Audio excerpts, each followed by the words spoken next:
In Texas by the Associated Press. You're watching News 2 Houston Nightbeat with Bill Baeza, Linda Laurel, Dominique Saxa, Chief Meteorologist Frank Billingsley's AccuWeather, and Steve Mark with sports, where local news comes first. Now, sports with Steve Mark. Hi again. If you can, put yourself into the shoes of an eager 17-year-old clinging to a chance to share in something his whole school and most of his town craves, wanting to be part of a championship so much he would do anything not to jeopardize it, including doing something illegal. A half hour ago, a black cat crossed just a few yards from us. I kid you not, but the Astros' luck had run out long before then, long before today. The entire place erupts. Goes absolutely nuts. People were just screaming out. Spent 2 years behind bars on a drug charge. Tonight, former NFL star Dexter Manley is a free man and looking forward to the future. But the past few years have been very tough for Manley. But now that he's out, he says he's a changed man. News 2 Houston sports anchor Steve Mark is live in the Sports Center with more on that tonight. Steve. He says he is changed. For the second time in his life, Dexter Manley leaves a Texas jail. This time, Manley says he is a changed man. I don't want to be in that position again. Dexter Manley has learned lessons the hard way. Tonight, a free man after 24 months in the Lynchner unit in Humble for a cocaine conviction in 2002. You have to reflect on it every minute and second by second. The anger, the frustration, the resentment, the sadness, the self-pity. More so a lot of self-pity. But I thank my higher power that he brought me through. Prior to the latest incarceration, Manley spent 15 months in jail before a 1996 release in Huntsville. This time, Manley feels a difference in his life and his goal to stay clean for good. I know I can change, but with a crack addict, it don't give him a lot of chance. The recovery rate is not so good. But I'm here to tell you, I'm gonna stay sober one day at a time. He's gonna beat it. Gonna be just like he sacked those quarterbacks. 2 blockers on him. He'd go right around him, through him, under him. Somehow he'd get to that quarterback. And he has that kind of determination right now. He's gonna sack, crack. Dexter Manley says this time he has what he calls a fundamental respect for the law. He'll take some time to readjust to his new life before figuring out what to do next. And as Dexter says, what that'll all mean is one day at a time. At least he knows that he needs that higher power to get over it. Maybe so. TCU player from Maid Creek is fighting an uphill battle off the field. Here's Steve Mark in Fort Worth for his weekly On the Mark segment. At first glance, he appears the typical student in the academic setting of TCU. Then the reminder of Matt Moore's recent past becomes evident. The wheelchair confining a body that for the most part cannot move.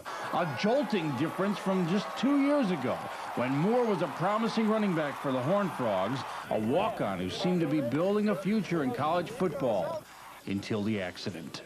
2 years ago, on the eve of TCU's game with Texas A&M, Matt Moore and some of his teammates were throwing a ball around in the end zone. Moore landed on his back. Moore broke his vertebrae, lost all control of bodily functions with no feeling or movement below the neck, leading to a grueling period of rehab at Houston's Institute for Rehabilitation and Research. This fall, Moore made enough progress to return to Fort Worth. When I first got back, it seemed like I was here the other day, so it didn't seem like a really short time. I mean, when I went to the game, it felt like I just played in a game the other day. While football is obviously no longer the central activity in Moore's life, the connection with his team is as strong as ever. Upon Moore's return to campus, the Horned Frogs immediately named a new honorary captain. It was just an overwhelming thing, something that they wanted to do, and it was quite special. I went out to practice here when I first got back and talked to everybody, and I go into the locker room at like halftime and after the games, when they have home games here in Fort Worth, and talk to them a little bit. You still feel part of the team? Yeah. Cam Hunt was Moore's high school teammate at Maid Creek and was one of the most affected by Moore's accident. When it happened, it was real painful. It was devastating to see because it hit so close to home, and it hurt to see that happen to such a good guy. The Horned Frogs are winless, but numbers like 0 and 9 are certainly trivial compared to the battle that Matt Moore faces every day. The walk to class that used to take moments now by wheelchair seemingly takes an eternity. Moore has made improvement in regaining strength and movement, but expected greater progress by now. Who could blame impatience? It feels like it's working on muscles getting, like my back muscles are getting stronger, I can tell, so I'm like sitting up a little bit easier. The one thing Moore does not ask any longer, whether it's during those painstaking trips to class or frequent visits with teammates or after occasional returns back home to see Maid Creek play, is perhaps the hardest question for anyone to dismiss. Why did it happen to me? You never know if it could be some meaning or something, but I mean, it's just, I guess it's kind of pointless to think about that. I think it's definitely possible I could get better. I mean, because it's happened before. Some people have gotten better, some people don't. And plus, I've talked to like a lot of doctors doing a lot of research and stuff. So, I mean, I could totally see walking again. And as far as that goes, I gotta hope for the best. In Fort Worth, Steve Mark for Sports Sunday. Some fans will try anything to get a little piece of their favorite star, whether it's an autographed baseball or a lock of hair. Hometown star Nolan Ryan has certainly had his share of fans, but one collector's prized possession may take the cake for originality. News 2 Houston Steve Mark joins us with more. Steve?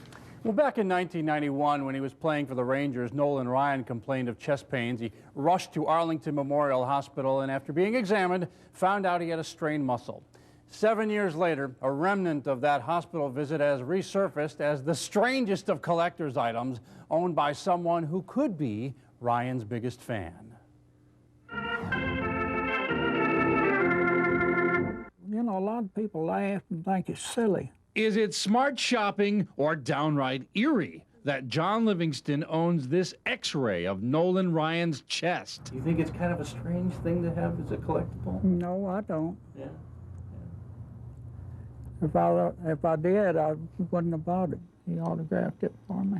Livingston is a 65-year-old retiree from Santa Fe Railroad, known at memorabilia shows across the country as the Ryan Collector. The X-ray is merely part of Livingston's shrine in Cleburne, outside Fort Worth, which Livingston boasts as perhaps the largest collection of Nolan Ryan memorabilia around. Why Nolan? Because I think a lot of him. He's a real nice man, and, you know, he's just a good role model. A nurse at Arlington Memorial Hospital sold the X-ray to a dealer in Cleburne who called Livingston. I thought at first it's silly. Then I decided, no, that's one of a kind. I got to have that. For a price that Livingston only divulges as less than $1,000. While Livingston sees the X-ray as the ultimate in paying homage to Ryan, Ryan himself is somewhat taken back by something so personal being out in public. I know the mindset of collecting. They're always looking for the unique, unusual thing. I guess the thing that bothers you is that you have something personal like that ends up getting sold out of a hospital or a doctor's office. Aside from the debate over an X-ray's value in moral terms as a collectible, just the existence of the X-ray outside the hospital opens up a rash of legal and ethical problems. This really breaches sort of the patient confidentiality issue. I think it's one thing to have, you know, a signed hat or a pair of shoes, but to abscond with someone's medical records is entirely out of bounds. But Livingston doesn't concern himself or feel awkward that the X-ray got out of the hospital and into his hands. The paradox here is that a man who owns something that signifies this invasion of privacy would never, ever think of doing anything Ryan would consider an imposition. Would you ever consider asking Nolan to autograph that X-ray? No, that's too personal. Livingston has 60 items alone that are signed by Ryan, mostly obtained while waiting outside Arlington Stadium. Livingston says he would like to donate some of his items to the Nolan Ryan Museum. One of those items will not be the X-ray. Now, in your opinion, is that the most unusual piece of memorabilia you've seen? Absolutely. I think so. Certainly. 4-2 loss in the Capitol, and Garner's kicked out. Lance Armstrong is about to make his 7th triumphant arrival in Paris, his 7th Tour de France win, cemented when he wins his first stage of this year's tour, today's time trial, beating Jan Ullrich by 23 seconds with an overall lead of 4:40 over Ivan Basso. And while this is Armstrong's last tour, his impact off the bike will be much more longer lasting. We are looking at history here. At his sporting core, Lance Armstrong certainly has an overwhelming marketing impact on his sport, spiking annually during the Tour de France. I don't know how many people are out there watching it saying I want to be the next Lance Armstrong, but there's certainly a lot of people that say, you know, gee, I really want to get back on my bike and have fun again and be like a kid, and that's I think, the biggest impact. But as we all know, Armstrong's athletic feats are as global as his message. Whether you ride a bike or not, you see the yellow Livestrong bracelets, over 50 million of them now, benefiting his Foundation for Cancer Patients. Armstrong's new line of apparel features the slogan, "I now have only good days and great days." A slogan that has kind of become a way of life for Houston's Liz Compton. 4 years ago, Compton was diagnosed with breast cancer when she was undergoing chemotherapy and not in the most positive of places. Liz read Armstrong's book, It's Not About the Bike, and found inspiration. I read it in the middle of my treatment, and at the time I was, I was struggling because chemo is very hard. And I started thinking, I just can't do this anymore. It's too hard. And then I read his book, and just hearing his story really gave me strength and determination to stand up and fight and just beat my cancer. Before reading the book, Liz didn't know a whole lot about Armstrong or great detail about Armstrong's own bout with cancer. She does now. After successfully winning her own battle, Compton now supports the Armstrong Foundation with her own website, giveabuck4laf.com, and is heavily involved with groups that support other cancer survivors. Since my treatment was over and I felt good enough to where I could function on a normal level, I decided I really want to get involved, in, especially with young women with breast cancer, and just reach as many people as possible. How gratifying is that? Oh, it's very, very gratifying, especially when you meet someone who feels alone and you share your story with them, and you can just see in their eyes, that they found somebody who knows what they're going through. Liz's husband, Brian, and daughter, Haley, are also on the Livestrong bandwagon. They are riders themselves. I got $2.40. The money generated from Haley's front yard lemonade stand, earmarked for the Armstrong Foundation. Why is it important for you to run a lemonade stand and to make money for this? Because I don't want anybody else to get hurt, like my mom. I want them to be safe, and I want them to not go through the horrible things. An entire family touched by cancer, beneficiaries of Armstrong's efforts, and then joining them. Certainly what I went through does not compare anything to hers, but it was still a struggle, and there's still that need to share your stories with other families, and it helps, Lance's Foundation helps to facilitate that as well.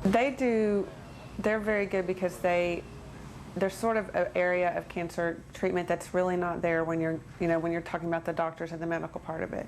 And that's the support that you get from knowing other survivors. And that's one of the programs that they're focusing on. And I think it's a very important part of it. You haven't met him, but do you feel a bond with him? Oh, definitely. You're here. Houston first at 4, where local news comes first. Olympic gold is the goal for world-class athletes. But for two Houston teens, the bond of friendship is stronger than their competitive nature. Their story is a perfect example of the spirit of sportsmanship, and it's one you'll see only on 2. News to Houston, Steve Mark is live now in the News Center to explain. Steve? Imagine having a chance to compete in the Olympics and then giving up that dream because you think someone else deserves it. Would you do that for a friend? A Houstonian did, and we got a clearer focus of why when 2 friends returned home last night from the Olympic trials in Colorado Springs. Not a dry eye upon an emotional return following an extraordinary display of sportsmanship. Actually, the tears began 24 hours earlier when Kay Poe, the favorite to win her division at the Olympic trials, injured her knee prior to the championship match, where she was targeted to compete against her dear friend and fellow Houstonian, Esther Kim, who knew in her heart Kay deserved the one and only berth to the Olympics. That's when Esther decided to forfeit the match and her own Olympic dream. We both kind of knew what was going on, what I was going to say, what decision I was going to make, and I said, look, I'll just bow out. I mean, Kay has so much heart, just so much heart. She wants it. And even though this has been both of our dreams since we were young, still my dreams come true through Kay. Of all the things that friends do for each other, of all of the thousands of things that you could think of, could you think of this? No. That's why it was so amazing, the feeling, you know? And that's a huge sacrifice, and I could never expect it from anyone. So it was really touching. Yeah, I guess they're really good friends, more than I realized. More than anybody realized. Yeah, really. And I guess that shows a true friendship. Esther Kim's Olympic-sized gesture has been the talk of Olympic circles all across the country. You would think Esther would have some idea of the admiration she has attracted. Do you have an idea what people were thinking about this? Actually, I thought everyone was going to think I was crazy.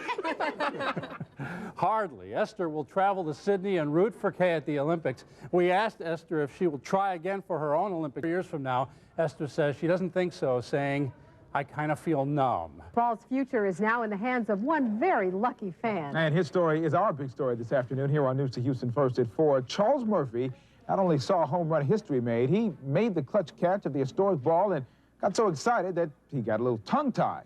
News to Houston, Steve Mark joins us live now from Enron Field with that story. Steve? He did indeed. Barry Bonds makes baseball history. The fan from the Heights, a 38-year-old real estate agent who caught the ball, has some fame himself.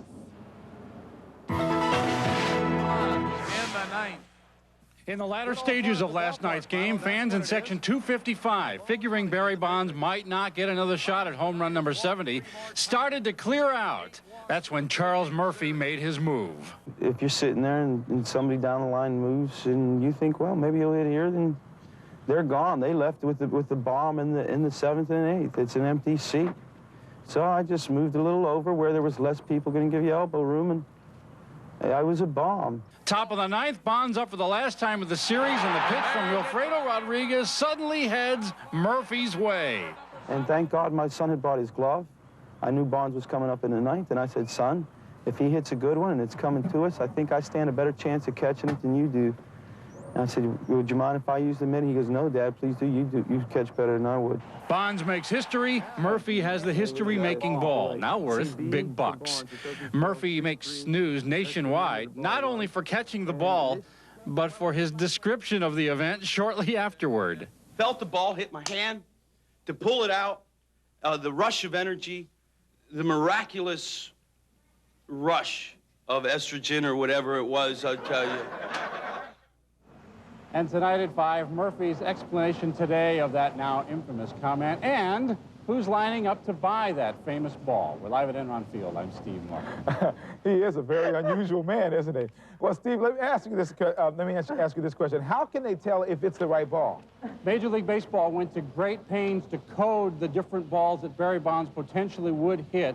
Here's a regulation. Major League Baseball will hold it up right here. Plain, you can see the commissioner's signature and the Major League Baseball insignia. Right above here, Major League Baseball put a B, and they numbered each ball that Barry Bonds had a chance to hit. The one that was hit last night was number 33, B33, and then they put a hologram here, officially from Major League Baseball, to prove that that was indeed the ball, and there are other infrared ways of making sure that the ball Charles Murphy has was indeed the ball that Barry Bonds hit out. They made sure they knew for real. Thank you, Steve.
All right. Very original. Thank you, Steve. Thank you.